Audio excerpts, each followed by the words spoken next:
So now with Sammy, we travel mostly in the East Coast, and I got to meet Frank Sinatra, Liza Minnelli, because they came to visit him. Now during that period of time, if anybody can remember this, and it's not hard to remember, especially on Channel 12, they would appear together. If they weren't on TV appearing together, they appeared somewhere, maybe say, let's say Chicago, together. And then after that show, the three would separate and go their separate ways to do their own tours. That's what was happening with Sammy. Well, at this point in time, we was up in the Great Woods, Mass. That's the theater in around. It's about 48 miles southeast of Boston. Nice place, beautiful place. And Eliza and Frank came to pay Sammy a visit because they knew he was ailing. Sammy had this tooth problem, which he thought was a tooth problem, which turned out to be something else more serious than a tooth problem. And they met with Sammy because they had shows that they wanted to talk about. It was a lot of business that they talked over. At that point in time, they sat right on the bus and did that. I made everything comfortable, set up the coffee for them. Everything was right in order for them. And as they left, Frank said to me, he says, Larry, take care, bro. He calls him bro. They call him Sammy. But most of the entertainers call him bro, you know. And Liza did the same thing. And Liza turned, she kissed me on the cheek. She said, please, take care of the little man. She called him the little man. And they left. And that was an experience in itself. That was a great experience. I can imagine.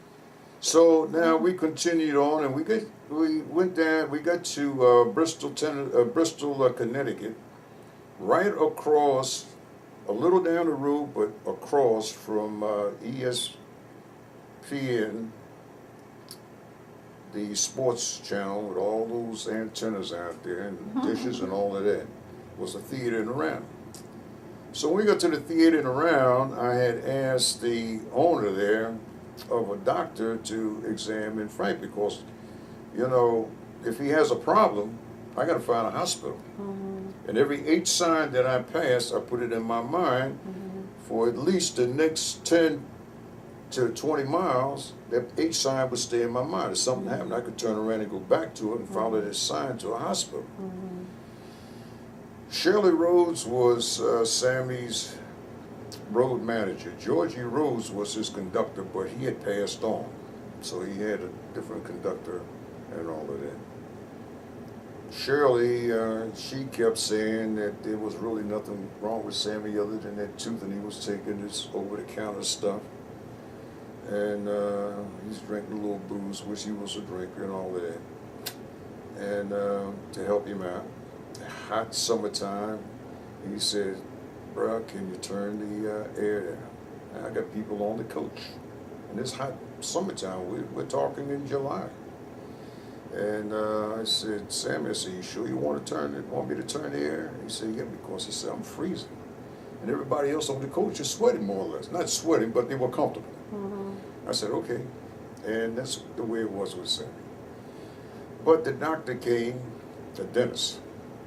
The dentist wanted him to come into his office so he could give him a more thorough examination. He couldn't do that there at the theater. And we had 2 days before we continued on because his next appearance was going to be in Washington, D.C., which meant I would have to drive from Bristol to Washington, no big thing. It's just hours involved there. So we took him to the dentist the very next morning. The dentist examined him, and I was standing approximately about 10 feet away, just far enough that I could hear a bit of the conversation from the dentist and Shirley. He said to Shirley that he has to see his doctor. This man has a serious situation. He didn't want to elaborate any further on it. He's a dentist, not the doctor. But he saw something that, being a dentist, that he should not have seen. So, and he could not examine and take it any further. So Shirley turned to me and she apologized to me because she was giving me hell at times, you know, because, you know, I wanted to really get Sammy to a doctor way before we got to the theater. shooting around in Bristol, right? And she said, no, Sammy's going to be all right. You know, yep. So she turned to me, she apologized. She says, you know, you were right. We should have made that first step up in Boston. And she said, I'm going to call American Airlines. She said, I know I can get a flight out in and around 12 o'clock. How long would it take us to get to Kennedy? So at that point in time, I said, it's going to take us in the neighborhood, play it safe, about 3 hours, because we're going to run into traffic. I knew it would take me a little less than that, but I wanted to play it safe. Now let me explain something about this before I go any further. Most of the entertainers left one thing in my hands. If I said that I need them to be on the coach at a certain time, to be at the sound check at a certain time, it was then up to them to be sure that they were on the coach at that time and no later than that time. A lot of the entertainers, the leaders of the entertainment, like say for instance Natalie Cole, even Sammy, Shirley Rhodes, made sure they understood the time. Because the sound check is the most important part of a show. Their sound check says a few things. Not only are they tuning up their instruments, but the owners and the managers of the venues know they're going to have a show that day or evening. That's the purpose of that sound check. Most sound checks are 4 o'clock in the afternoon. It's no problem. This was no sound check situation. We're going to the airport now. So I needed that 3 hours to make sure that we got him there on time. They come to find out at that point the plane was more like, I was say 12:40 because it was something to want anyway. So we get him to the airport and he goes into VIP. And I literally, Sammy was so small and light I could pick him up and carry him. And he was that weak that he had to be carried.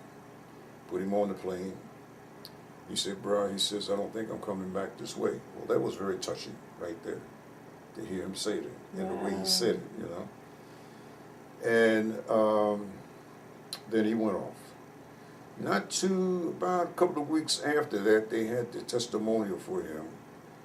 I had Rizzo and his entourage to the Kennedy Center in Washington. And on the super bus, there was a television. I could watch any and everything on there. People could watch it, you know, of course the bus was geared that way. And rather than me go into the ceremonies which the hostess and I was invited in, I stayed on the coach because I wanted to see what was happening in the testimonial. And let me tell you, it was a teardropper. Gregory Hines kissed Sammy's shoes because he had that kind of respect for him, but you could see the redness around his neck. And it brought tears to my eyes because knowing him and his family for the years that I've known them and just had handled him on his last show, tour, that was very touching. And he had said when he left, he says, I want to have something in the mail to you. And I was really surprised when it arrived. A nice gratuity, very great gratuity. And I looked at it, and it touched me again, you know. And I really didn't think that he was going to think that far, but he did. That was the last of Samuel. It was a few months later he passed, you know. And but anyway, going from Sammy to other entertainers, Natalie Cole, she was one of my greatest people. I handled Natalie upwards of 10 times. Wow. Along the East Coast. When she came out with Unforgettable, I was called, she would call me, and Dan Wolleen, her manager, he called me, and they needed 2 coaches. They wanted a super coach and a regular bus for the band. I said, no problem. But let me back that up a little bit. There's another instance with Natalie that I had that I thought it was really great. Natalie would travel and go back to California, and she would do a show, and she would come back to the East Coast. She would go to Vegas and do a show. She would come back to the East Coast. This particular time she went to California, I took her to the airport. And she came back that Sunday. I took her to the airport like on a Wednesday, and that Sunday I was to pick her up at the Philadelphia International around 2 o'clock. That morning I went up to New York and picked up Madonna and brought her in to then the Spectrum for her concert. So a little something that I always say, I had two of the greatest women in one time in the world. Yes. Madonna in the morning and Natalie Cole in the afternoon, you know. So you can't beat that one with a stick. And both of them were great. And I'll tell you something about Madonna. Madonna is a person. You see her in print, you see her on TV and the antics that she gets into and say, but when she's on that coach or a personable person, she is she's very worldly. She knows her way around the world and what's going on in this world. And she is a jewel of a person. Right. I heard she's very intelligent. Yeah, oh, she's very intelligent. And she, like I say again, she's a jewel of a person. Natalie Cole's another jewel of a person. I say all the entertainers are great. I only had a problem with the one entertainer that really a problem, and a manager, and I just mentioned her. Other than that, they all are great people. Well, you had Stephen Eady, right? And Stephen Eady. Well, there was a combination there. Stephen Eady, great act. Eady had a temper. Her temperament was way up there in the clouds somewhere. Well, on the super bus, I had a hostess. She could fix a meal. She could serve. She'd walk up and down that aisle, and I'd be rolling up and down the highway, and I keep an eye on her because she's walking. She got drinks in her hand, but she fixed the meal. Edie wanted this meal fixed, a light, very light meal, because you couldn't bake or anything on there. Okay. And something came up wrong with that meal, and I was in the front of the bus dealing with my logs. All of a sudden, I heard Edie go off, and this language that she used, I won't use it here, was something unreal. I got up and went back, and I spoke with Edie. I said, wait a minute. I said, this woman is doing the best that she can with what she has and what you gave her to work with. Okay? And for you to come down with this kind of temper, well, who are you? I said, I'm the bus driver. I said, everything can stop right here. I'm the captain of the ship. So Lawrence, he turned and he said, Larry, let me talk to Edie. And then after he did that, he came up and he apologized. Lawrence, that's her husband, right? Yeah. He came up and apologized for what had happened. He says, I can't blame you for coming back and straightening her out. And you did right. Okay, you are the captain of this ship. And we have to respect that. And the show continued on. And after that, but what I did say, anything that you want must come from the restaurant. Okay. She will not fix it for you on this coach. Oh, okay. And that's the way it went. Okay. Okay, it's because it stopped right there. Okay.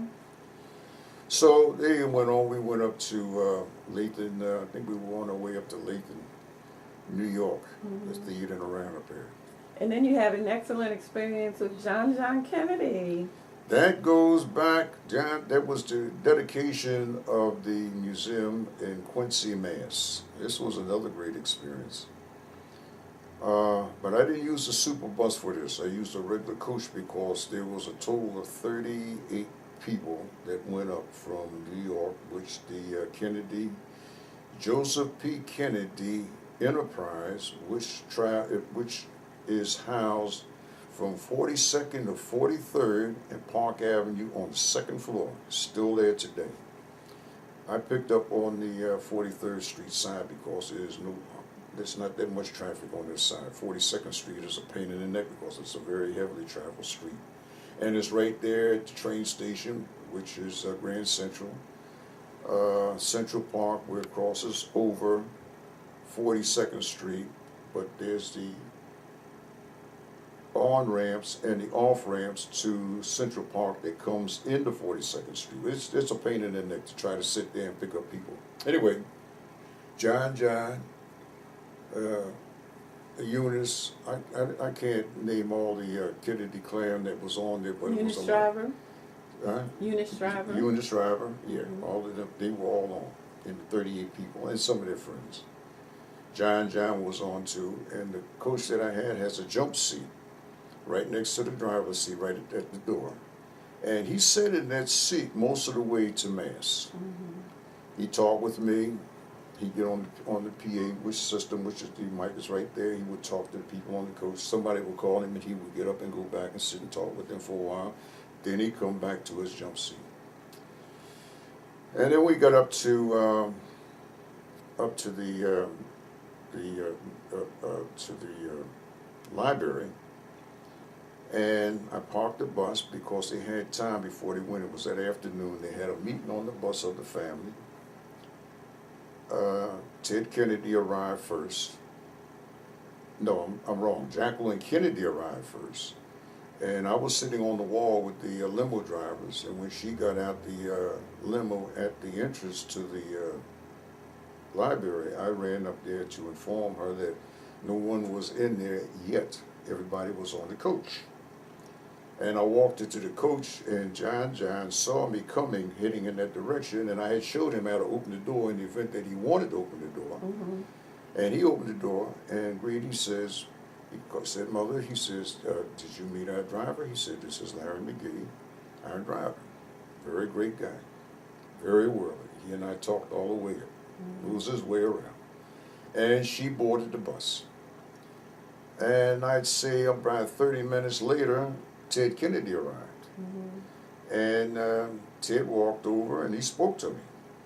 And I walked him over to the bus. John opened the bus, and John asked him the same thing, and Ted told him, "Sure, I met Mr. McGee." And he boarded the bus. Later on that evening, I'd say somewhere in the neighborhood of around 5:30 or so, they disembarked the bus and went into the library. But I stood out there and talked with the guys on the wall and all of that. A couple of the guys, they had the cards out and they played some cards on the wall, but I didn't play with them. And somewhere around, I'm going to say around 7:30, 8 o'clock, they had the dinner and all, because all the, whatever they spoke in there, they spoke. John came to the bus because only one driver from the limo and I were there. We just talked, and I put some movies on, and we watched the movies and all of that. And he came and he said, "Larry," he says, "aren't you going to come in and have dinner?" I said, "Is dinner ready?" He said, "Yes." He says, "Well," I said, "I'm ready." And so he said, "Where are the rest of the drivers?" I said, "Well, these guys had other jobs and all that, so they took off. There's only one." And there was 2 big tables, and each one of those tables hold 10 people. And it was only the 2 of them. Dinner was great. After dinner that evening, somewhere around, I'd say 11-ish, John came out and talked to me again. He says, "We'll be coming out momentarily." I said, "I tell you what, rather than there's nobody here on the lot, rather than you people walking down to the bus, I'm going to pull the bus up to the door." He says, "Are your arrangements in order?" He said, of course, they stayed up at Copley Square. And if you know anything about Copley Square, buses not allowed to sit up there or park up there. And that's the most prestigious hotel there in Boston. And that's where they stayed for the next 5 days. So he gave me an envelope, nice chunk of money in there, and I told him, I said, "Yes." I said, "I have a place." I said, "I'm going to stay at a motel not too far away." I said, "The only thing I need to know from you is what time Friday am I due there at the hotel to pick up." I said, "But you know, I can't park there. Of course, they're going to only chase me away." He said, "Well, Larry, I know." He said, "Don't worry about that." He says, "But the time is that time." He says, "Understand the laws up there." He said, "But don't worry about it. I'm going to take care of all that," which he did. And so when I pulled up there, they were a good hour and a half, slowly coming out, putting their bags on. Police came, and police stood right there by that bus. Nobody bothered me. I could stay there all day long. That's because of who they are. And it's just a short ride right straight ahead. I'm right into 95 heading south. Because that Copley Square runs. And if you remember the terrible incident that happened with the runners and all of that, the bombing and all, that was from top Copley Square, turn and go in the direction that would be north. only about 2 blocks. Really? It's only 2 blocks away. Mm. Because I use that routing Mhm. a lot of times to get into 95 because the ramp is right there. Wow. As soon as you cross over, forget the name of that street, jump right down the ramp, right into 95, Mhm. heading south. One of the best approaches to 95 versus going all the way around 93 to get into 95 because there's a lot of traffic. A lot of people don't know that way. Mhm. So I use that way. All I'm going to do is cross Copley Square. I'm not stopping, I'm just traveling through. Right. I'm allowed to do that. So now the Kennedys, and on the way back, they had a good ride back, and they talked about the things, and this person and that person, you know, I got my ears, I can hear everything that's going on. And when we got back, they all greeted me in a very nice way, and they enjoyed the ride, very safe ride. They liked the way I drive and all that. And I got another envelope. That's great. Oh, and Big tippers. Right, and I didn't look in that envelope until after I got out on the highway, and I looked and I said, whoa, all right. Yeah. So that was another good experience that I had. But there's another experience that I had that came up not too long after that. I had a prince. And John called me and told me about this prince. I said, Prince? Prince who? Prince of what? And he said, Larry, he said, this prince has a problem. They're in exile. Wow. So I said, well, what does that mean? I know what exile is, but what does that mean to us, to me? He says they need you just to drive, and they'll stop in places. There's going to be 2 bodyguards on the coach. They're the ones that's going to handle everything. One speaks very good English. I just talked with him. And when they feel it's safe and at appropriate time to stop, they're going to converse with you because you know your way around the hotels and all of that, which I did because I have a book of all of this stuff. Most places that I go, and we just stay right here on the East Coast. And I said, no problem. That was another good gratuity situation. But in the very beginning, I was very nervous on that. Very nervous on that because I didn't know what the total outcome of this thing was going to be. Right. This prince, he's in exile. I don't know who's looking for him and That's why. right. What could happen, when it could happen, where it could happen. That's right. You know, and it kept me on my P's and Q's all the way. You know, almost to a point like I'm looking over my shoulder too. But after the first, I want to say 4 to 5 days, everything was relaxed. They got relaxed. They saw what I was doing, how I was doing, in conjunction with the one bodyguard that they had that spoke English, and we conversed all the way. Pretty nice guy, you know. And he had all this heavy equipment, you know. That's the only thing that I was concerned with. Somebody shooting at their coach for whatever reason. What am I going to do now? You know, rather than put my foot on the accelerator. Get the heck out of there. But it never came to that. It never Good. came to that. And the prince's wife, she was a jewel, very beautiful, very relaxed person. They had 2 kids. And there was a few times we would stop and the bodyguard would get out and he would get stuff from the store, bring it on the coach. Because there was a microwave on there, so they could fix stuff on there on the coach and all that, which they did. They had their own coffee, which I tasted their coffee and never wanted to taste it again. That was, to me, the worst tasting coffee in the world. Wow. And I said to myself, I didn't even drink all of it. I took a sip and that was the end of it. Ooh. And but other than that, they were very great people. So I was out 32 days with them. Really? That's a long time. 32 days.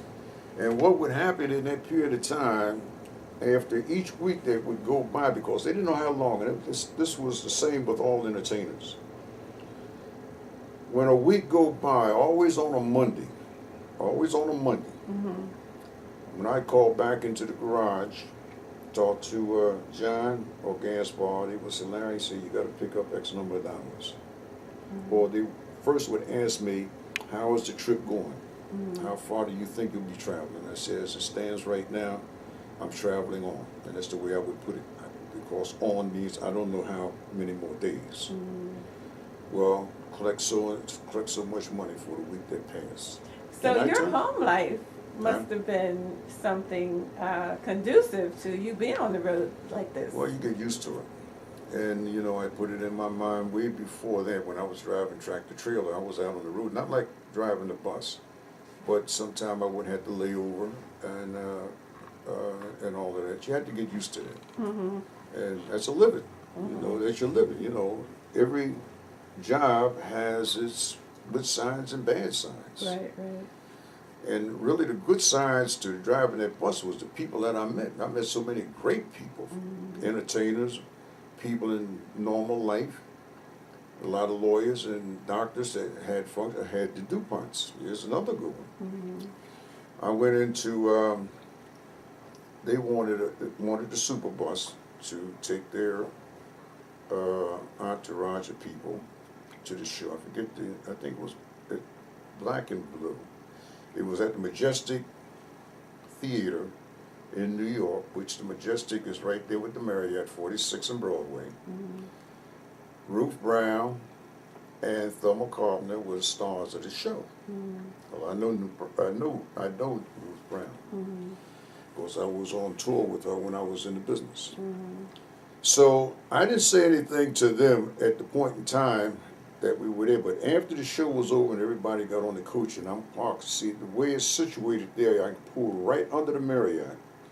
The theater's right there, and the theater, you go in the theater on the left-hand side, and the stage door is on the right-hand side of that big, gigantic parking area, which is under the Marriott. The theater is up on the second level of the Marriott. Believe it or not, a lot of people notice the Marriott, the reception that's just up on the 8th floor. You have to go 8 stories up just to register into the hotel because of the theater. So when they boarded the bus and everything, I said to Mrs. DuPont, I said, how would you like to go backstage and meet Ruth Brown and possibly Thelma Carpenter? She said, you can do that? She said, you know, I said, sure. I said, I haven't seen her in quite a while. I said, but it would be quite an experience for me too, just to say hello to her, because I haven't spoke to her in quite a while. Well, she said to her husband, Larry can take us backstage to meet the principals. He said, well, what are we waiting for?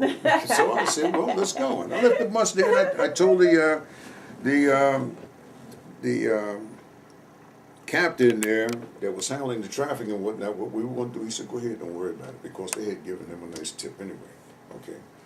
So when I knocked on the door and the guy came in and he opened the door, I said, I have Mr. and Mrs. DuPont here. I said, I am a friend of Ruth Brown. I'd like to come in and speak with her and say hello and let her know how the show was. Okay, he says, come on. And went to a certain point. We had to stop right there, and then he disappeared, and he brought them back. Oh, okay. Maybe less than, I say maybe 10 minutes. So when Ruth came around the bend and she saw me, and right away she smiled, and I felt good. Now she recognized, she remembers me, right? And she came and put her arm around me. She gave me a nice hug. She said, Reg, she called me Reg. She said, Reg, it's been a long time. How are you doing? Yeah, and Mr. and Mrs. DuPont, they kind of stood back and looked at me and her. And then she introduced me to Thelma Carpenter because I didn't know her. And then in turn, I introduced them to Mr. and Mrs. DuPont. All the way from New York back to the DuPont Country Club is where I picked them up. Other than Mr. and Mrs. DuPont, I took them to their mansion. But the rest of the people I dropped off because their cars was there. That's all they were in a whole nother world. A whole nother world. Oh my And the goodness. hostess, Vicky, super young lady, she knows her stuff. They gave Vicky and I'm not going to say it's the largest gratuity that we ever received, two of us, from anybody, because we had some shady people, let's put it that way, from Yonkers, New York, that gave us gratuity, both of us, that was out of sight. Out of sight. You can't even tell us here. No, I don't even want to talk about it because there's certain people, and you know who that is. No, I can't go into that. But that was a great trip in itself. That was super, and I was a bit nervous when I went down to pick them up as to who they are. Now, how are they going to be? You know, you get these you get some of these people there, you know, they're up there in money and all that, they can be really a pain in the neck to deal with. These weren't. They got on the bus, they talked, and I introduced Vicky, I introduced myself, and I said a few words. I always speak to the group, I face the group, and either I'll use the mic, because my voice carries pretty good anyway. And on the super bus, there's only so many people on there, so I didn't have to worry about it. And I had their attention, and I told them where we were going, how we were going, and anything that they may need between there and New York, just let us know. What Vicky's job was, and I said, we have everything for you. She can mix whatever you want. That's the way I put it. Like I say drinks, I just said mix whatever you want, however you want. She can handle all of that. Okay. If the temperature of the coach is not suitable to you, just let me know. Let Vicky know, she'll tell me. And I can change, I can bring it up, I can bring it down. Now they're all happy, they're satisfied. One of the things that I would always do when I had a group, I would always speak to them leaving, or just before leaving, or leaving. But once I got on the highway, you didn't hear from me no more. Right. Because I have to concentrate on what I'm doing out there on the highway. I got your lines in my hand. Okay. And that was my policy to me. And it worked. So that was a group, that was one of the biggie groups that I'll never forget because of how they treated me and the experience that we had in New York with them. And they never expected to meet the principles of the show. Right. I never said anything to them about knowing the principles of the show until after the show was over. Isn't that something? And we went in and they met, and no, they were just in the middle of it. So, well, I know Ruth Brown would have been so happy to know that that's all she taught, those people talked about all the way back. yeah, right. Well, you know, that was great what you just said there, and it's true. But the other side to that was I never saw Ruth Brown again after that. Right, right. And quite naturally, she's no longer with us now. But she was a great person, you know. So she is one of the greatest entertainers that I got to know, even work with. And like I said, most of the entertainers that I met and had out on the road and all of that was super great. I had an entertainer from Great Britain, super entertainer. He's still entertaining today, Joe Jackson. This guy, now this is a white entertainer. He could sing the blues just like any black entertainer. I mean, rock the house. Well, that tour was not a great tour. It didn't turn out great because it was mostly to the universities and Lehigh University, University of Penn. University of Penn had, I think, the most people, but the auditorium was not full. It was in the Annenberg auditorium. It was not full. But it had the most out of all. Lehigh, we went up to Cornell, that's up there on 15, Pennsylvania. Quite a few of the universities, and he didn't draw. It was a shame because they missed out on a great show. But he carried on. He did the show just like he would do on a Full House. The unfortunate side to that, he never came back on a tour setup after that. He came back into the United States to do shows, do a show, let's put it this way, a show, but not a tour. Okay. Big difference. So you told me that you were surprised to find out, like, the character of a lot of entertainers. They're nice people, but they're kind of like tough. Well, they have to kind of be tough. Yeah, they are some of the entertainers that you meet, the fellas anyway. They're tough. They came from that kind of background. Okay. Okay. But you see them on the stage, it's a whole altogether different ball game. But you wouldn't think. Let's take a saxophone player. Let's take Arne Cobbs, for instance. Arne Cobbs come from, he was with Lionel Hampton. He come from Texas. He has a temperament. Even backstage, he had a temperament. Okay, because if things was not going right with him, he had a temperament. Ray Charles is another one, had a heck of a temperament. Ray Charles could sit in the wings just before they brought him on. They had to walk him on to this piano. If somebody made a misnote in that orchestra, he knew it just like that. Mm. And he used those kind of words. Mhm. There was quite a few. Patti LaBelle's another one. He used those words. Mhm. You know what I mean? But then on the other side of the coin, if you get to know them, they're pretty great people. They have their reason. I guess there's a lot of pressure on them too. You know, you have to remember, entertainers only making money at the point of entertaining. After they leave that venue, if there's no other venue for them to go to, let's say within the next week or so, they're not making any money there. They're losing money because they got to spend what they just made. Show business is not an easy business.